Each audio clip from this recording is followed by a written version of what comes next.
കൂട്ടുകാരെ, നമുക്കിന്ന് നല്ല അടിപൊളിയായിട്ട് അവല് കൊണ്ടുള്ള ഒരു ലഡു ഉണ്ടാക്കാം. അതിനി എങ്ങനെ ഉണ്ടാക്കുക എന്ന് കാണാം.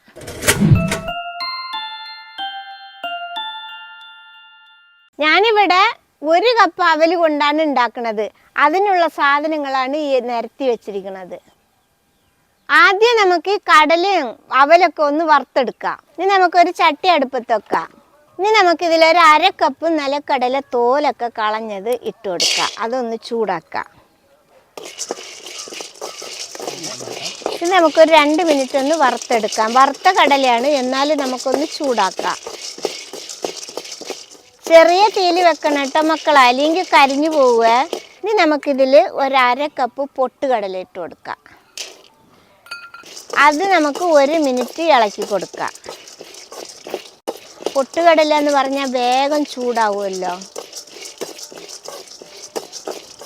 ഇപ്പം ഇത് 1 മിനിറ്റ് ആയിട്ടുണ്ട്. ഇനി നമുക്കിതിൽ അവലിട്ട് കൊടുക്കാം. ഞാനിവിടെ 1 കപ്പ് അവലാണ് എടുത്തിരിക്കുന്നത്. 250 ml കപ്പിൽ 1 കപ്പ് അവൽ. അത് നമുക്കൊന്ന് അതും കൂടി ഒന്ന് വറുത്തെടുക്കാം. അവൽ ഏത് അവലായാലും കുഴപ്പമില്ല. ഞാനിവിടെ എടുത്തിരിക്കുന്നത് നല്ല കട്ടിയുള്ള ചുവപ്പ് അവലാണ്. നിങ്ങൾക്ക് വേറെ വേറെ വറുത്തെടുത്താലും കുഴപ്പമില്ല കേട്ടോ. ഞാനിവിടെ ഒന്നിച്ചിട്ടതാണ്. അങ്ങനെ നമ്മുടെ അവല് ഒന്ന് ചൂടായി വന്നിട്ടുണ്ട്. ഇനി നമുക്കിത് ഇറക്കി വെക്കാം. ഇത് നമുക്ക് ചൂടാറാൻ വേണ്ടിയിട്ട് പാത്രത്തിലേക്കൊന്ന് കൊട്ടി വെക്കാം. അത് ചൂടാറുന്ന സമയം ആകുമ്പോഴത്തേക്ക് നമുക്ക് അതിനുള്ള ശർക്കര ഉരുക്കിയെടുക്കാം. അതിനൊരു ചട്ടി അടുപ്പത്ത് വെക്കാം. അതിന് വേണ്ടി ഞാനിവിടെ 3/4 കപ്പ് ശർക്കര പൊടിച്ചിട്ടെടുത്തിട്ടുണ്ട്. അതിൽ നമുക്കൊരു 3/4 കപ്പ് വെള്ളം ഒഴിച്ചു കൊടുക്കാം. അത് നമുക്കൊന്ന് ഇളക്കി കൊടുക്കാം. നന്നായിട്ട് ശർക്കര അലിഞ്ഞു വരട്ടെ. ഇപ്പം നമ്മുടെ ശർക്കര ഒന്ന് ഉരുകി വന്നാൽ മതി കേട്ടോ മക്കളാ. കമ്പി പരുവ അങ്ങനെ ഒന്നും ആവണ്ട, ഉരുക്കിയെടുത്താൽ മാത്രം മതി. അങ്ങനെ നമ്മുടെ ശർക്കരയൊക്കെ നന്നായിട്ട് ഉരുകി വന്നിട്ടുണ്ട്. ഇനി നമുക്കിതൊരു പാത്രത്തിലേക്ക് തരിച്ചിട്ട് ഒഴിച്ചെടുക്കാം. തരിച്ചിട്ട് ഒഴിക്കണ എന്തിനാന്ന് ചോദിച്ചാൽ കരട് എന്തെങ്കിലും ഉണ്ടെങ്കിൽ പോകാനാണ്.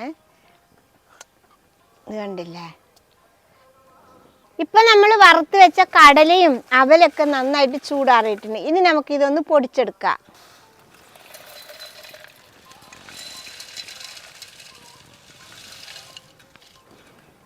ഇപ്പം നമ്മുടെ അവലും കടലയൊക്കെ പൊടിച്ചു കൊണ്ടുവന്നിട്ടുണ്ട്. ഇത് കണ്ടില്ലേ?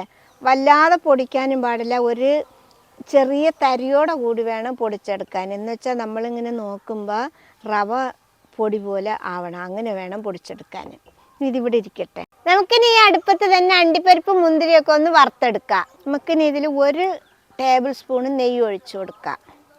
നെയ്യ് ഒന്ന് നന്നായിട്ട് ചൂടായി വരട്ടെ. നെയ്യ് ചൂടായിട്ടുണ്ട്. നമുക്ക് അണ്ടിപ്പരിപ്പ് ഇതിലിട്ട് കൊടുക്കാം. ഞാനിവിടെ 50 ഗ്രാം അണ്ടിപ്പരിപ്പാണ് എടുത്തിട്ടുള്ളത്. ഇപ്പോൾ അണ്ടിപ്പരിപ്പ് ഒന്ന് ചെറുതായിട്ട് കളർ മാറിയിട്ടുണ്ട്. ഇനി നമുക്കിതിൻ്റെ കൂടെ മുന്തിരി ഇട്ട് കൊടുക്കാം. ഇതാ ഞാൻ 50 ഗ്രാം മുന്തിരി പരിപ്പാണ് ഇട്ട് കൊടുക്കുന്നത്. അതുകൂടി ഒന്ന് വീർത്ത് വരട്ടെ. നമ്മുടെ മുന്തിരിയൊക്കെ നന്നായിട്ട് വീർത്ത് വന്നിട്ടുണ്ട്. ഇനി നമുക്ക് എടുക്കാം.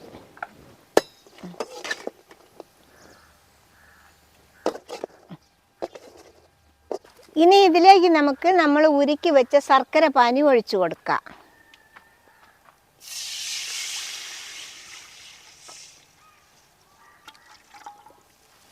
ഒന്ന് തിളയ്ക്കട്ടെ. ഇപ്പോൾ നമ്മുടെ ശർക്കര പാനി നന്നായിട്ട് തിളച്ച് വന്നിട്ടുണ്ട്. ഇനി നമുക്കിതിൽ ഒരു 1/2 കപ്പ് തേങ്ങ ചിരണ്ടിയത് ഇട്ട് കൊടുക്കാം. ഇനി നമുക്ക് ഇതിൻ്റെ കൂടെ ഇപ്പോൾ 1/2 ടീസ്പൂൺ ഏലക്ക പൊടി ഇട്ട് കൊടുക്കാം.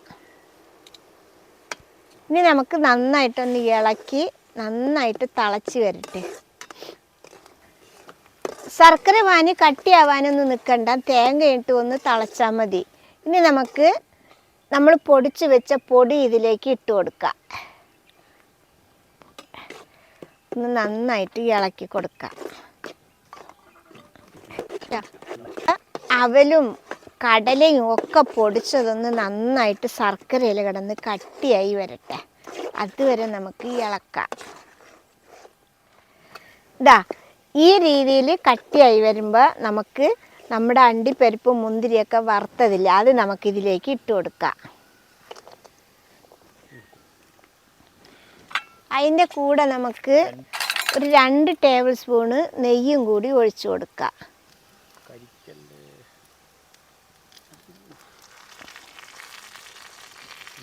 നമുക്കിനി ഇതൊക്കെ പാടൊന്ന് മിക്സാക്കിയിട്ട് എടുക്കാം. നമ്മുടെ ലഡുവിൻ്റെ മാവൊക്കെ എന്താ മണം, നെയ്യുടെയും ഏലക്കയുടെ മണമാണ് കേട്ടോ. ഇനി നമുക്ക് ഇത് ഇറക്കി വെക്കാം. ഇനി നമുക്ക് ഇറക്കി ഒരു പാത്രത്തിലേക്ക് കൊട്ടിയെടുക്കാം. ഒന്ന് ചൂടാറാൻ വേണ്ടിയിട്ടാണ്.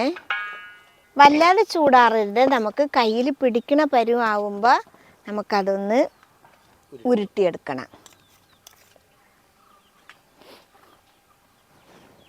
ഇനി നമുക്ക് ഇതിനെ ഉരുട്ടി നല്ല അടിപൊളി ലഡുവാക്കി എടുക്കാം. നമുക്ക് ഈ ഉരുട്ടുമ്പോഴേ കയ്യിൽ ഇച്ചിരി നെയ്യ് പുരട്ടണത് നല്ലതാണ്. ഇനി നമുക്ക് ഉരുട്ടാം. ഇതിൽ കുറച്ചെടുത്ത്, ചെറിയ ചൂടുണ്ട് കേട്ടോ, ഇതാ ഇങ്ങനെ ഉരുട്ടി. ഇത് കണ്ടില്ലേ മക്കളെ, അണ്ടിപ്പരിപ്പും മുന്തിരിയും ഒക്കെപ്പാടെ നല്ല മണം കേട്ടോ. കയ്യിൽ നെയ്യ് പുരട്ടണമെന്നൊന്നുമില്ല, അതിൽ തന്നെ ഉണ്ട്, കണ്ടില്ലേ. നമുക്കിനി എല്ലാതും ഇതേപോലെ ഉരുട്ടി ലഡുവാക്കി എടുക്കാം. അങ്ങനെ നമ്മൾ എല്ലാതും ലഡുവാക്കി എടുത്തിട്ടുണ്ട്. അങ്ങനെ നമ്മുടെ അവല് ലഡു റെഡി ആയിട്ടുണ്ട്. ഇത് കണ്ടില്ലേ മക്കളെ, എന്ത് സൂപ്പറായിട്ടാണ് വന്നിക്കണത്. അങ്ങനെ നമ്മുടെ അവല് ലഡു മക്കളെ നല്ല സൂപ്പറായിട്ട് വന്നിട്ടുണ്ട്. നമ്മുടെ വീട്ടിൽ വിരുന്നുകാരൊക്കെ വരുമ്പോൾ ചായ ഉണ്ടാക്കാൻ പോയല്ലോ, അപ്പോൾ ഒരു സൈഡിൽ കൂടി വർത്താനം പറയുക, ഒരു സൈഡിൽ കൂടി ചായ ഉണ്ടാക്കുക. അടുത്ത സൈഡിൽ ഈ അവല് ലഡുവും കൂടി റെഡിയാക്കി എടുക്കുമ്പോൾ ചായ അവല് ലഡുവും റെഡിയാവും. അങ്ങനെ ഇഷ്ടപ്പെട്ട എല്ലാവരും ഉണ്ടാക്കി നോക്കണം. ഇഷ്ടപ്പെട്ട സബ്സ്ക്രൈബ് ചെയ്യുക, ലൈക്ക് ചെയ്യുക, കമൻറ്റ് ചെയ്യുക, ഷെയർ ചെയ്യുക, ഫോളോ ചെയ്യാനും കൂടി മറക്കരുതേ മക്കളെ.